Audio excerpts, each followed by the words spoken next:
రాష్ట్రంలో సర్పంచి వార్డు సభ్యుల రిజర్వేషన్ల విధి విధానాలపై పంచాయతీరాజ్ శాఖ ఉత్తర్వులు జారీ చేసింది.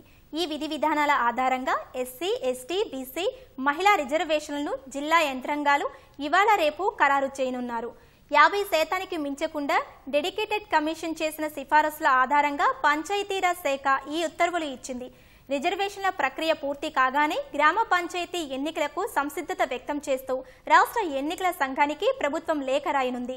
ఈ లేఖ అందిన వెంటనే వీలైతే ఈ నెల 24 లేదా 25ని షెడ్యూల్ ఇచ్చేందుకు ఎస్ఈసీ ఏర్పాట్లు చేసుకుంది. రాష్ట్రంలో గ్రామ పంచాయతీ ఎన్నికల నిర్వహణ దిశలో మరో అడుగు పడింది. డెడికేటెడ్ కమిషన్ ఇచ్చిన నివేదికకు మంత్రివర్గం ఆమోదం తెలుపగా కమిషన్ సిఫారసులకు అనుగుణంగా సర్పంచి, వార్డు సభ్యుల రిజర్వేషన్లకు విధి విధానాలపై పంచాయతీ రాజ్ శాఖ ఉత్తర్వులు వెలువరించింది. పంచాయతీలు, వార్డుల్లో ఎస్సీ, ఎస్టీ, బీసీలకు రిజర్వేషన్లపై విధి విధానాలను ఆ ఉత్తర్వుల్లో వివరించింది. ఈ జీవోకు అనుగుణంగా ఎంపీడీఓలు, వార్డులను, ఆర్డీఓలు సర్పంచి పదవులకు రిజర్వేషన్లు ఖరారు చేస్తారు. ఇవాళ రేపు జిల్లాల యంత్రాంగం రిజర్వేషన్ల ప్రక్రియ పూర్తి చేయనుంది. రిజర్వేషన్లు ఖరారు చేసిన తరువాత పంచాయతీ ఎన్నికలకు సంసిద్ధత వ్యక్తం చేస్తూ రాష్ట్ర ఎన్నికల సంఘానికి ప్రభుత్వం లేఖ రాయనుంది. ఎన్నికల ఏర్పాట్లు చేస్తున్నామని, పిటిషన్పై విచారణ ముగించాలని ఈ నెల 24న ప్రభుత్వం, ఎస్ఈసీ, హైకోర్టుకు తెలపనున్నాయి. హైకోర్టు అంగీకరిస్తే అదే రోజు లేదా మరుసటి రోజు షెడ్యూల్ ఇవ్వాలని రాష్ట్ర ఎన్నికల సంఘం భావిస్తుంది. బీసీలకు 42% రిజర్వేషన్లపై కోర్టులో వివాదాలు ఉన్నందున పాత పద్ధతి ప్రకారం గ్రామ పంచాయతీల ఎన్నికలు జరపాలని ఈ నెల 17న రాష్ట్ర మంత్రివర్గం నిర్ణయించింది. రిజర్వేషన్లు 50% మించకుండా తాజాగా సిఫారసులు చేయాలని డెడికేటెడ్ కమిషన్ను కోరింది.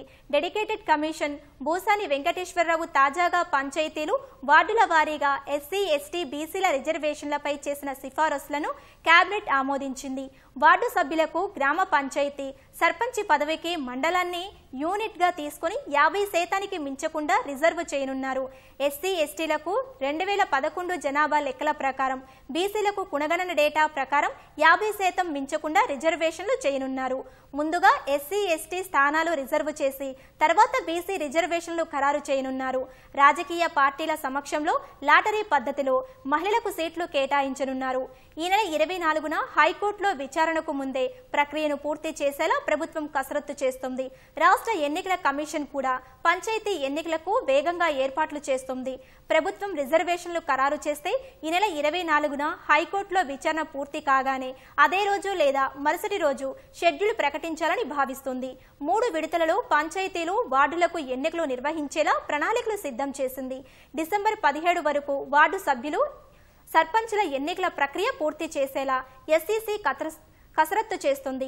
రాష్ట్ర వ్యాప్తంగా 12,733 పంచాయతీలు, 1,12,288 వార్డుల్లో ఎన్నికలు జరగనున్నాయి. మధ్యాహ్నం వరకు పోలింగ్ నిర్వహించి అదే రోజున ఓట్లు లెక్కించి ఫలితాలు ప్రకటించేలా ఏర్పాట్లు చేస్తుంది. బీసీ రిజర్వేషన్లపై వివాదాలు తెలిపిన తర్వాతే ఎంపీటీసీ, జెడ్పీటీసీ ఎన్నికలు జరపాలని రాష్ట్ర మంత్రివర్గం ఇప్పటికే నిర్ణయించింది.